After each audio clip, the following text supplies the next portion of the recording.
Part 1. ఆందోళన గురించి మీరు తెలుసుకోవలసిన ప్రాథమిక సత్యాలు. చాప్టర్ 1. ఏ రోజుకు ఆ రోజు జీవించండి. 1871 వసంతకాలంలో ఒక యువకుడు ఒక పుస్తకం తీసుకుని కొన్ని మాటలు చదివాడు. అవి అతని భవిష్యత్తు మీద చాలా లోతైన ప్రభావాన్ని చూపాయి. మాంట్రియల్ జనరల్ హాస్పిటల్లో మెడికల్ స్టూడెంట్గా ఉన్న ఆ యువకుడు ఫైనల్ పరీక్ష పాస్ అవటం గురించి, ఆ తర్వాత ఏం చేయాలి, ఎక్కడికి వెళ్ళాలి అనే విషయాల గురించి, డాక్టర్గా ప్రాక్టీస్ని ఎలా సాగించాలనే దాని గురించి, భవిష్యత్తులో తన సంపాదన గురించి చాలా విచారించసాగాడు. 1871లో ఈ యువకుడు, ఈ వైద్య విద్యార్థి చదివిన ఆ కొన్ని మాటలు అతను ఆ తరంలోకెల్లా పేరు పొందిన డాక్టర్గా తయారవటానికి సహాయపడ్డాయి. ప్రపంచ ప్రఖ్యాతి పొందిన జాన్స్ హాప్కిన్స్ స్కూల్ ఆఫ్ మెడిసిన్ని అతను ఏర్పాటు చేశాడు. ఆక్స్ఫోర్డ్లో రేజియస్ ప్రొఫెసర్ ఆఫ్ మెడిసిన్ అయ్యాడు. బ్రిటిష్ సామ్రాజ్యంలో డాక్టర్లకి ఇవ్వబడే అతిపెద్ద గౌరవం అది. ఇంగ్లాండ్ రాజు అతనికి సర్ బిరుదు ప్రదానం చేశాడు. అతను చనిపోయాక అతని జీవిత చరిత్రని తెలిపేందుకు దానిని 2 పెద్ద గ్రంథాలలో 1466 పేజీల్లో పొందుపరచవలసి వచ్చింది. అతని పేరు సర్ విలియం ఆస్లర్. అతను 1871లో చదివిన ఆ కొన్ని మాటలు థామస్ కార్లైల్ రాసినవి. అతని మనసులోని చింతనని పోగొట్టిన ఆ మాటలు దూరంగా మసగగా ఉండేదాన్ని చూడటం మనం చేయవలసిన ముఖ్యమైన పని కాదు. చేతికందే దూరంలో స్పష్టంగా కనిపించేదానిని చేపట్టడమే మన కర్తవ్యం. 42 ఏళ్ల తర్వాత ఒక అందమైన వసంత రాత్రి విద్యాసంస్థ ఆవరణలో ట్యూలిప్ పువ్వులు పూస్తున్న వేళ ఈ వ్యక్తి సర్ విలియం ఆస్లర్ యెల్ విశ్వవిద్యాలయం విద్యార్థుల ఎదుట ఉపన్యసించాడు. 4 విశ్వవిద్యాలయంలో ప్రొఫెసర్గా పనిచేసి జనరంజకమైన ఒక పుస్తకాన్ని కూడా రాసిన తన వంటి వ్యక్తికి ప్రత్యేకమైన తెలివితేటలు ఉన్నాయని అందరూ అనుకుంటున్నారని అతను ఆ ఏల్ విద్యార్థులతో అన్నాడు.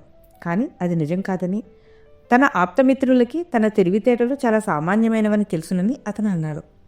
అయితే మరి అతని విజయ రహస్యం ఏమై ఉంటుంది?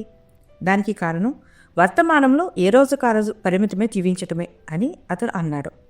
అతను అన్న మాటలకి అర్థమేమిటి? ఏల్లో ఉపన్యసించడానికి ముందు ఒకసారి సర్ విలియం ఆస్లర్ ఒక పెద్ద ఓడలో అట్లాంటిక్ మహాసముద్రాన్ని దాటాడు. ఆ ఓడ కెప్టెన్ బ్రిడ్జ్ మీద నిలబడి ఒక బటన్ నొక్కేసరికి వెంటనే ఓడంతా యంత్రాల చప్పుడు వినిపించి ఆ ఓడలోని భాగాలు వేటికవి వాటర్ టైట్ కంపార్ట్మెంట్లుగా విడిపోయేవి. ఈ విషయం ప్రస్తావిస్తూ డాక్టర్ ఆస్లర్ యెల్ విద్యార్థులతో, ఇప్పుడు మీరు ఒక్కొక్కరు ఆ పెద్ద ఓడ కన్నా ఎంతో అద్భుతమైన నిర్మాణం కలిగి ఉన్న మనుషులు. మీ ప్రయాణం కూడా ఆ ఓడ కన్నా ఎక్కువ దూరం సాగేది. అందుచేత మీ ప్రయాణం చాలా సురక్షితంగా సాగటానికి మీరు జాగ్రత్తలు తీసుకోవాలి అనుకుంటే మీరు మీ శరీరాన్ని, మనసుని అదుపులో పెట్టుకుని ఏ రోజుకు ఆ రోజు వర్తమానంలో జీవించడం నేర్చుకోమని కోరుతున్నాను. బ్రిడ్జి మీదకెక్కి కనీసం ఓడలోని గదులను వేరు చేసే గోడలు సరిగ్గా పనిచేస్తున్నాయో లేదో చూడండి. బటన్ను ముట్టుకుని మీ జీవితంలోని ప్రతి దశలోనూ ఇనుప తలుపులు బోతకాలని మూసివేస్తూ గతించిన నిన్నటి రోజుల్ని తొలగిస్తూ మూసుకుంటున్నాయా లేదా అని చూడండి. ఇంకొక బటన్ని పట్టుకుని భవిష్యత్తుకు కూడా ఇనపతెరని వేసేయండి. అవి ఇంకా పుట్టని రేపటి రోజులు. అప్పుడిక మీరు సురక్షితంగా ఉండగలుగుతారు. ఈ రోజు కోసం సురక్షితంగా ఉంటారు. గతాన్ని వదిలేయండి. జీవం లేని భూతకాలాన్ని, చనిపోయిన వారిని పాతిపెట్టనివ్వండి. నిన్నటి దినాలని అక్కడే ఆపండి. అవి మూర్ఖుల్ని మట్టిలో కలిపేశాయి.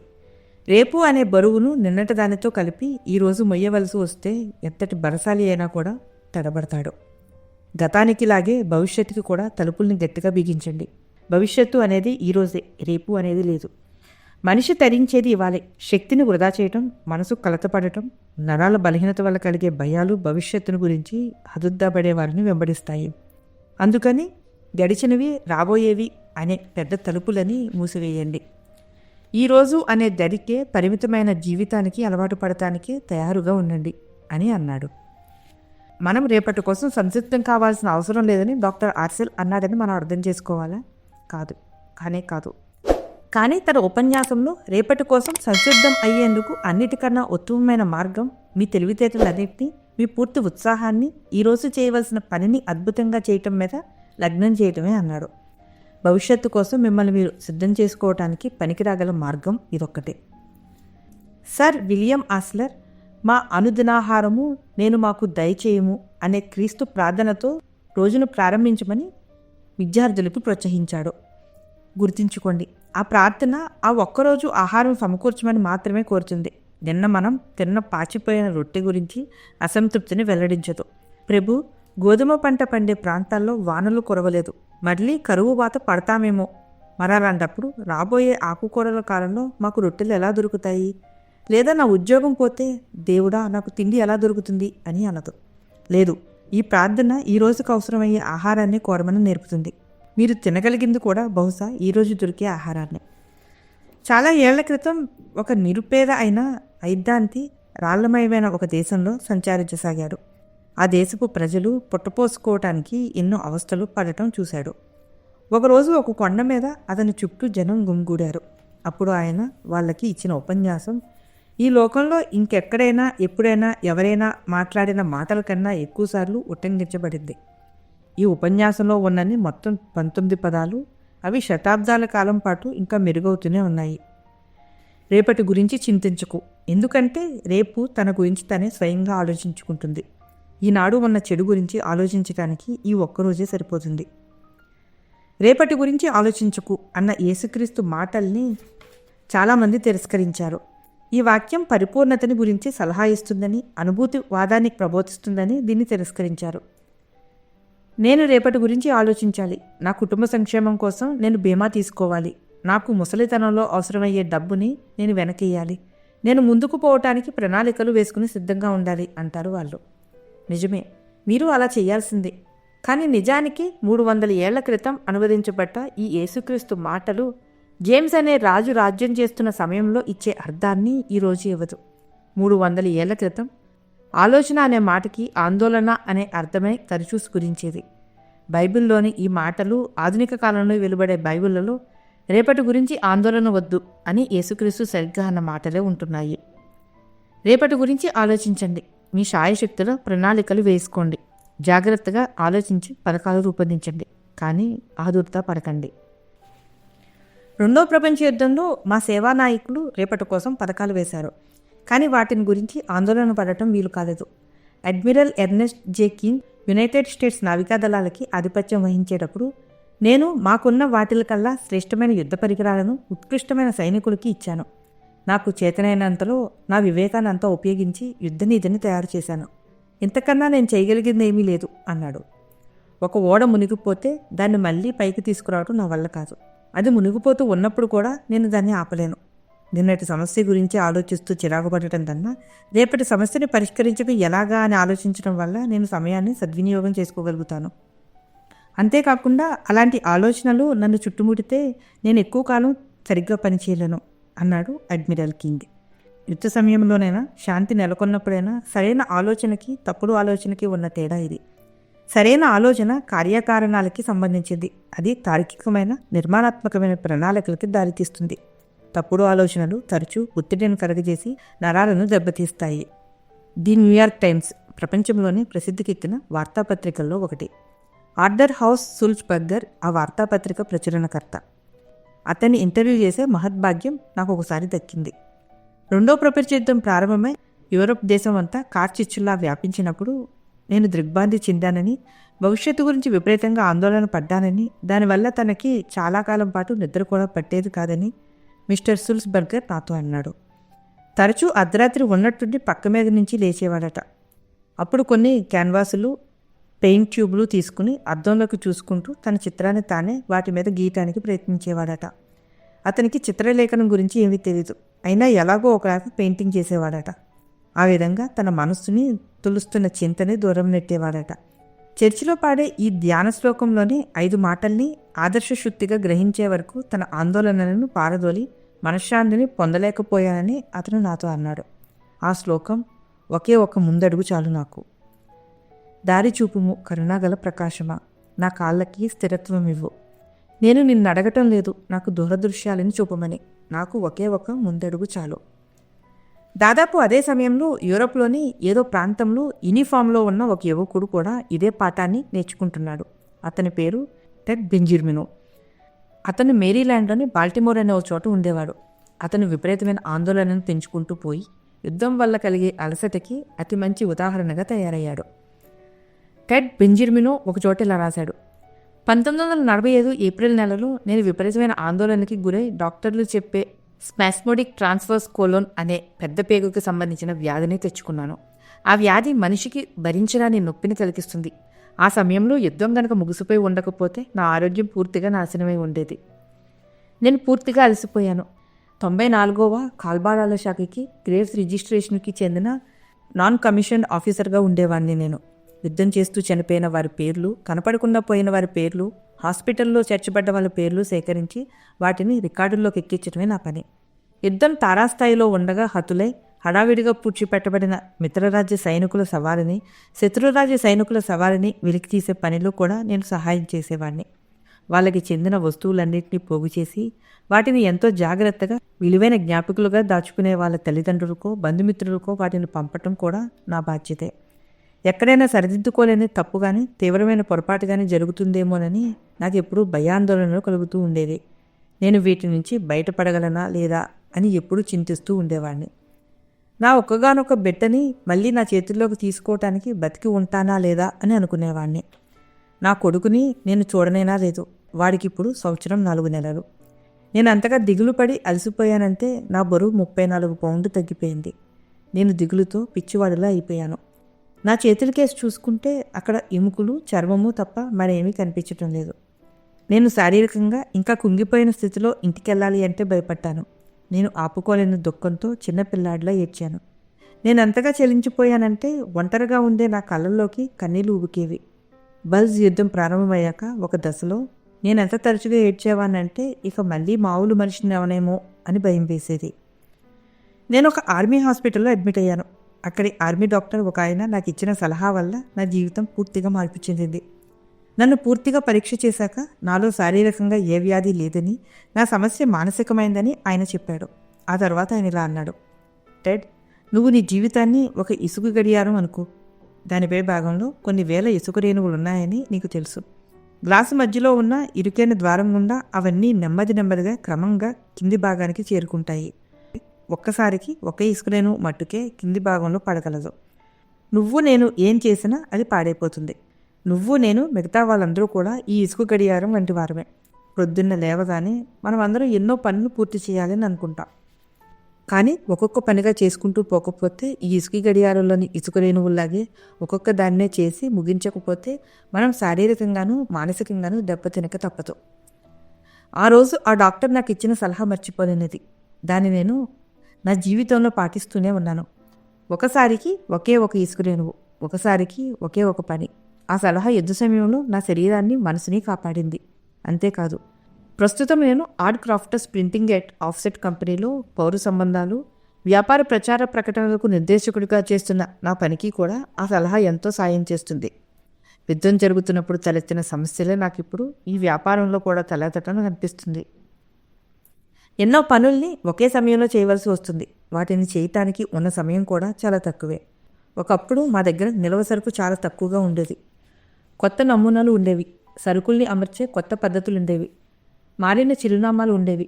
పాత ఆఫీసులను మోయటం, కొత్తవి తెరవటం జరిగేది. ఇలాంటివే 1,00,000 పనులు. వీటి గురించి ఆలోచించి ఒత్తిడి పెంచుకుని గాబరా పడకుండా ఆ డాక్టర్ చెప్పిన విషయాన్ని జ్ఞాపకం తెచ్చుకున్నాను. ఒకసారికి ఒకే ఇసుక రేణువు, ఒకసారికి ఒకే ఒక పని. ఆ మాటల్ని మళ్ళీ మనసులో మననం చేసుకుంటూ ఉండటం చేత యుద్ధరంగంలో నన్ను కుంగదీసిన కంగారు, గందరగోళం లాంటివేమీ లేకుండా నా పనులన్నింటినీ సవ్యంగా, సమర్థంగా పూర్తి చేసుకోగలిగాను. మన వర్తమాన జీవన విధానంపై ఉన్న ఒక భయంకరమైన వ్యాఖ్యానం గురించి ఒక ఉదాహరణ ఇస్తే సరిపోతుంది. ఒకసారి మా హాస్పిటల్లో సగం పైగా బెడ్లు మానసికంగాను, నరాల జబ్బుతోనూ కుంగిపోయిన రోగుల కోసం ప్రత్యేకించారు. ఆ రోగులందరూ గడిచిపోయిన రోజుల భారాన్ని మోస్తూ, రేపటి దినాల గురించి భయపడుతూ నలిగిపోయిన వాళ్ళే. అయినా ఆ రోగుల్లో అధిక శాతం హాస్పిటల్లో చేరకుండా తప్పించుకుని ఉండవచ్చు. హాయిగా నలుగురికి ఉపయోగపడే విధంగా బతికి ఉండవచ్చు. రేపటి గురించి ఆందోళన పడకండి అనే యేసుక్రీస్తు సూక్తిని కానీ, ఏ రోజుకా రోజు వర్తమానంలో జీవించండి అనే సర్ విలియం ఆసెర్ మాటలు కానీ వారు వినిపించుకుని ఉంటే వారికి అది సాధ్యమై ఉండేది. మీరు నేను ఈ క్షణాన్న 2 అనంతకాలాల సంధిస్థలంలో నిలబడి ఉన్నాం. అనంతంగా నిలిచి ఉన్న విశాలమైన గతం, నమోదైన కాలంలో ఆఖరి అక్షరం వరకు మునిగిపోతూ ఉన్న భవిష్యత్తు కలిసిన చోట మనం ఈ 2 అనంతకాలాల్లోనూ జీవించలేమని మనకు తెలుసు. లేదు, క్షణంలో రెప్పపాటు కాలం కూడా అది సాధ్యం కాని పని. కానీ అలా జీవిద్దామని ప్రయత్నించి మనం మన శరీరాలని, మనస్సులని ధ్వంసం చేసుకునే అవకాశం మాత్రం ఉంది. అందుకని మనం ఏ కాలంలో జీవించగలమో ఆ కాలంలోనే జీవించడానికి ప్రయత్నిద్దాం. అంటే ఈ క్షణం నుంచి నిద్రపోయేదాకా. ఎంత కష్టమైనా ఎవరైనా తమ భారాన్ని పొద్దుగూకేదాకా మోయగలుగుతారు. ఎంత కష్టమైన పనైనా ఎవరైనా ఒకరోజు మాత్రం చేయగలుగుతారు. సూర్యుడు అస్తమించేదాకా ఎవరైనా సరే ఆనందంగా, ఓరిమితో, ప్రేమగా, పవిత్రంగా జీవించగలుగుతారు. మరి జీవితానికి అర్థం విప్పి చెప్పాలి అంటే ఇదే అంటాడు రాబర్ట్ లూయి స్టీవెన్సన్. అంతే, జీవితం మన నుంచి ఆశించేది అంతే. కానీ మిసెస్ ఈకే షీల్స్ మిషిగన్లోని సాగినా అనే ఊళ్ళో ఉండే ఒక ఆమె జీవించడం నిద్రపోయే వరకు మాత్రమే అన్న విషయం నేర్చుకోకముందు విపరీతమైన నిస్పృహలోనే చివరికి ఆత్మహత్య సైతం చేసుకోవటానికి ప్రయత్నించింది. నాకు తన కథ చెబుతూ మిసెస్ షీల్డ్ అంది, 1937లో నా భర్త చనిపోయాడు. నేను బాగా కుంగిపోయాను. పైగా చేతిలో చిల్లిగా అవ్వలేదు. ఒకప్పుడు కాన్సాస్ సిటీలో ఉండే రోజ్ ఫ్లవర్ కంపెనీలో మిస్టర్ లియాన్ రోజ్ అనే ఆయన కింద ఉద్యోగం చేసేదాన్ని. నేను ఆయనకి ఉత్తరం రాసి మళ్ళీ నా పాత ఉద్యోగం సంపాదించుకున్నాను. ఇంతకు మునుపు గ్రామాల్లోనూ పట్టణాల్లోనూ ఉండే స్కూళ్ళకి పుస్తకాలు అమ్మి పొట్టపోసుకునేదాన్ని. నా భర్త జబ్బు పడితే 2 ఏళ్ల క్రితం నా కారు అమ్మేశాను. కానీ కొద్ది కొద్దిగా కూడబెట్టి ఒక పాత కారు వాయిదాల మీద కొని మళ్ళీ పుస్తకాలు అమ్మసాగాను. మళ్ళీ రోడ్డు మీదకి వెళ్తే నా దుఃఖం తగ్గుతుందని అనుకున్నాను. కానీ ఒక్కరి తిని కారు నడపడం, ఒంటరిగా తినటం, వీటిని భరించడం నా వల్ల కాలేదు. నేను అమ్మకం చేసే ప్రాంతాల్లో కొన్ని చోట్ల అమ్మకాలు బాగా అయ్యేవి కావు. కారుకి వాయిదాల మీద చెల్లించాల్సిన రుసుము తక్కువే అయినా వాటిని చెల్లించడం కష్టమై సాగింది. 1938వ సంవత్సరం వసంతంలో నేను మిసూరీలోని వైట్సెరీలో పనిచేసేదాన్ని. అక్కడ స్కూల్స్ బీదవి, రోడ్లు బాగుండేవి కావు. నాకు ఎంతో ఒంటరితనము, నిరుత్సాహము అనిపించి ఒకసారి ఆత్మహత్య చేసుకోవాలని కూడా అనుకున్నాను. విజయం సాధించడం అసాధ్యం అనిపించింది. జీవించడానికి కారణం ఏది కనిపించలేదు. రోజు ఉదయమే లేచి జీవితాన్ని ఎదుర్కోవాలంటే భయం వేసేది. నేను దేని చూసినా భయం వేసేది. కారుకి డబ్బు చెల్లించలేనేమోనని భయం, నా గదికి అద్దె కట్టలేనేమోనని భయం, సరిపోయేంత తిండి దొరకదేమోనని భయం, నా ఆరోగ్యం దెబ్బతింటుందని, డాక్టర్కి ఫీజు చెల్లించుకోలేనని భయపడసాగాను. నేను చనిపోతే నా సోదరి విపరీతంగా బాధపడుతుందని, నా అంత్యక్రియలకి అవసరమయ్యే డబ్బు నా దగ్గర లేదని ఆలోచించటం వల్లే నేను ఆత్మహత్య తలపెట్టలేదు. ఆ తర్వాత ఒకరోజు ఒక వ్యాసం చదివాను. అది నన్ను నిస్పృహలోంచి పైకి లాగి బతికి ఉండటానికి కావాల్సిన ధైర్యాన్ని ఇచ్చింది. ఆ వ్యాసంలోని ఒక వాక్యం నాకు ఎంతో ప్రేరణ కలిగించేది. ఆ వాక్యానికి నేను జీవితాంతం రుణపడి ఉంటాను. ఆ వాక్యం ఏమిటంటే, వివేకవంతుడికి ప్రతిరోజు ఒక కొత్త జీవితమే. ఆ వాక్యాన్ని టైప్ చేసి నా కారు అద్దానికి అతికిచ్చాను. నేను డ్రైవ్ చేస్తున్నంతసేపు అది నా కళ్ళెదుట ఉండేటట్టు చూసుకున్నాను. ఏ రోజుకు ఆ రోజు బతకటం అనేది నాకు అంత కష్టంగా తోచలేదు. నిన్నటి రోజుని మర్చిపోవటం, రేపటి గురించి ఆలోచించకుండా ఉండటం నేర్చుకున్నాను. ప్రతి ఉదయం ఇవాళ ఒక కొత్త జీవితం అని మనసులో అనుకునేదాన్ని. నేను ఒంటరిదాన్నన్న భయాన్ని, పేదదాన్నన్న భయాన్ని అధిగమించడంలో సాఫల్యం సాధించాను. నేను ఇప్పుడు చాలా ఆనందంగా జీవితంలో సాధించడాన్ని గురించి తృప్తిగా బతుకుతున్నాను. జీవితంలో ఎంత ఉత్సాహం, జీవితం పట్ల ప్రేమ నా మనసులో నిండి ఉన్నాయి. జీవితం ఇకపైన నాకు ఏమిచ్చినా భయపడనన్న నమ్మకం ఉంది. భవిష్యత్తు గురించి ఇక మీదట భయపడక్కర్లేదని నాకు తెలుసు. ఇక నుంచి ఏ రోజుకు ఆ రోజు నేను బతకగలనని, వివేకవంతుడికి ప్రతిరోజు ఒక కొత్త జీవితమేనని నేను బాగా గ్రహించాను. ఈ పద్యపాదం ఎవరు రాశారని మీరు అనుకుంటున్నారు? అతనే సంతోషంగా ఉండగలడు. అతను ఒక్కడే సంతోషంగా ఉండగలడు. ఎవరతను? ఈరోజు తనదని చెప్పగలవాడే, మనసులో భద్రతాభావం ఉన్నవాడే. ఓ రేపటి దినమా, నువ్వేం చేసినా పర్వాలేదు, ఎందుకంటే ఈరోజు నేను పూర్తిగా జీవించాను అనగలడు. పై మాటలు ఆధునికమైనవిగా తోస్తాయి కదూ, కానీ క్రీస్తు పుట్టుకకి 30 ఏళ్ల క్రితం వాటిని హోరేస్ అనే రోము దేశపు కవి రాశాడు. మానవ స్వభావం గురించి నాకు తెలిసిన అతి విషాదకరమైన విషయం ఏమిటంటే, మనం అందరం జీవించడానికి వాయిదా వేస్తూ పోతాం. క్షితిజన్ దగ్గరున్న ఒక అద్భుతమైన గులాబీ పూల తోట గురించి మనం అందరం కలలు కంటూ ఉంటాం. కానీ మన కిటికీ బయట ఈరోజు పూస్తున్న గులాబీ పువ్వులను చూసి ఆనందించాం. మనం ఎందుకింత మూర్ఖుల్లా ప్రవర్తించి విషాదం కొని తెచ్చుకుంటాం? మన జీవితం అనే ఊరేగింపు ఎంతో విచిత్రమైనది. ఒక చిన్న పిల్లవాడు నేను పెద్దయ్యాక అంటాడు, కానీ దానికి అర్థం ఏమిటి? పెద్ద పిల్లవాడు నేను పెరిగి పెద్దయ్యాక అంటాడు. ఆ తర్వాత పెద్దవాడయ్యాక నేను పెళ్లి చేసుకున్నాక అంటాడు.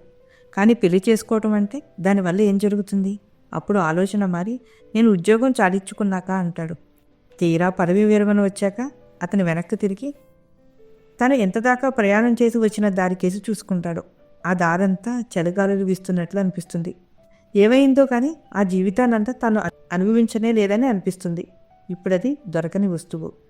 మన జీవితం జీవించటంలోనే ఉందని, జీవించే ప్రతి క్షణంలోనూ ప్రతి రోజులోనూ అది అల్లుకుపోయి ఉంటుందని మనం చాలా ఆలస్యంగా గ్రహిస్తాం అంటాడు స్టీఫెన్ లీకాక్ అనే రచయిత. జీవితం అనేది మనం జీవించే ప్రతి గడిలోనూ ప్రతి రోజులోనూ అంతర్లీనమై ఉంటుంది అనే సత్యాన్ని గ్రహించకముందు డెట్రాయిట్లో ఉండే స్వర్గీయ ఎడ్వర్డ్ ఎస్ ఇవాన్స్ అనే వ్యక్తి ఆత్మహత్య చేసుకునేదాకా వెళ్ళాడు. పేదరికంలో పుట్టి పెరిగిన ఎడ్వర్డ్ ఇవాన్స్ వార్తాపత్రికలు అమ్ముకుని మొట్టమొదటిసారిగా డబ్బు కళ చూశాడు.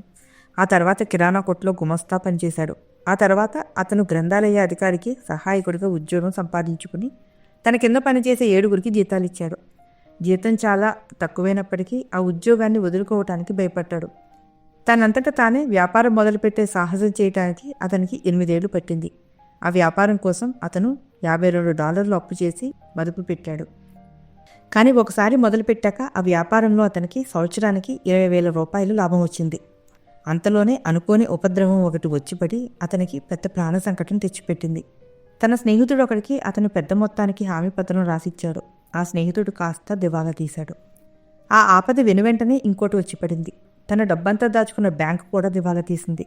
అతనుకున్న డబ్బు మొత్తం పోవటమే కాకుండా $16,000 అప్పు కూడా ఉండిపోయింది. అతను ఈ దెబ్బకి డీలా పడిపోయాడు.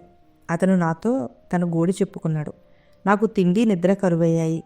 ఏదో ఒక కొత్త రకం రోగంతో తీసుకోసాగాను. 24 గంటలు ఏదో ఆందోళన, దిగులు తప్ప ఇంకేమీ లేకుండా అయిపోయింది. దీనివల్లే నేను జబ్బు పట్టాను. ఒకరోజు వీధిలో నడుస్తూ ఉండగా మూర్ఛపోయి పేస్మెంట్ మీద పడిపోయాను. ఆ తర్వాత నేను అసలు నడవలేకుండా అలసిపోయాను.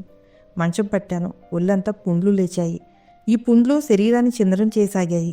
ఆ తర్వాత అలా పడుకునే ఉండటం కూడా యమయాతనగా తయారైంది. నేను రోజురోజుకి బలహీనంగా అయి కృషించసాగాను.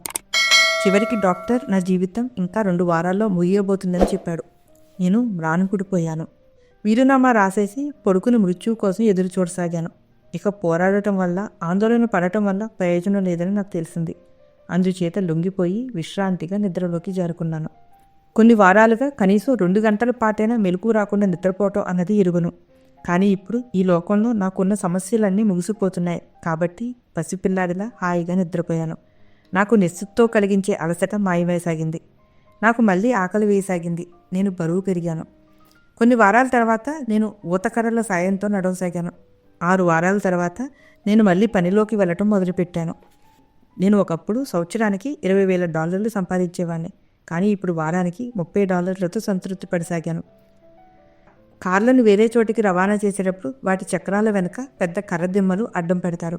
ఆ దిమ్మలను అమ్మే ఉద్యోగం నాకు దొరికింది. నేను ఇప్పుడు ఒక గుణపాఠం నేర్చుకున్నాను. ఇంకా నాకు ఎటువంటి చింత లేదు. గతంలో జరిగిన విషయాల గురించి విచారం లేదు. భవిష్యత్తు గురించిన భయం లేదు.